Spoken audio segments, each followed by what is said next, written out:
I'm Wes, the auto body guy. After 15 years in the industry, I've decided it's time to share some of the tips and tricks I've learned along the way.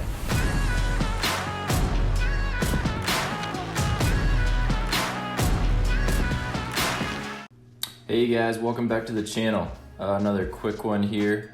We got a Rav4 Door Trim panel to remove, and just wanted to show you guys the trim panels and the screw locations and make it simple for you. So there's 3 Phillips screws behind these trim plates. One at the top there, one down below, and then one behind the handle. So remove the trim pieces and unscrew those 3 screws, and then just pull away at the bottom, and then the top kind of slides down to be installed, or slide up to remove. Here's the trim panels and the screws. They're all Phillips screws, so that keeps it real simple. A few little plugs and you are good to go to replace a window or regulator or whatever you need.